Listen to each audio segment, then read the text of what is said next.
कि स्वाभाविक है कांग्रेस पार्टी जिस प्रकार से अपने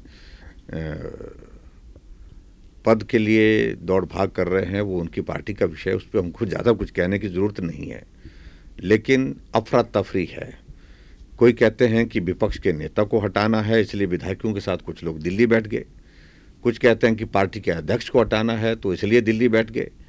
तो ऐसे में ये सारी चीज़ें कांग्रेस के अंदर जो चल रही हैं, उन्हें सिर्फ कुर्सी चाहिए, पद चाहिए।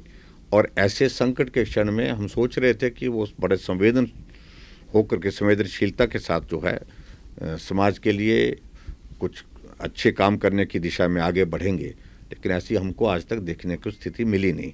तो इसलिए मैं सिर्फ इतने कहना चाह रहा हूँ सारे मामले में कि कांग्रेस पार्टी उनकी पार्टी है, वो अपने हिसाब से चलाएं, हमें कोई आपत्ति नहीं है।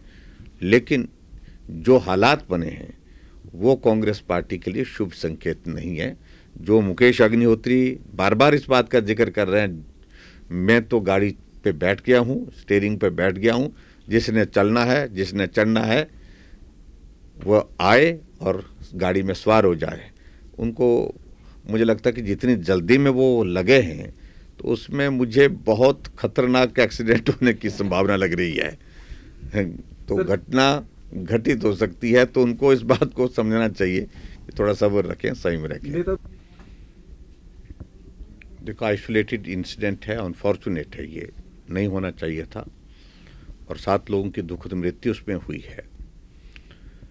हम इसमें बहुत गंभीर हैं। एसआईटी कॉन्स्टिट्यूट कर दी गई है, जांच हो रही है और जो दोषी हैं उनके खिलाफ बहुत सख्त कार्रवाई होगी। सख्त नहीं, बहुत सख्त कार्रवाई होगी।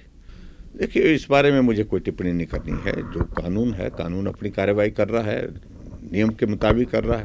और ऐसी परिस्थिति में उनके यहाँ पर ही छापेमारी हो रही है, वो उनको उस बात को समझना चाहिए कि ये गलत किया है तो निश्चित रूप से, क्योंकि ऐसा नहीं है कि आज की लंबे अरसे से उनके जिन लोगों के खिलाफ मामले चले हुए थे, जिन मामलों की जांच चल रही थी, तो उस पर कार्रवाई हुई है।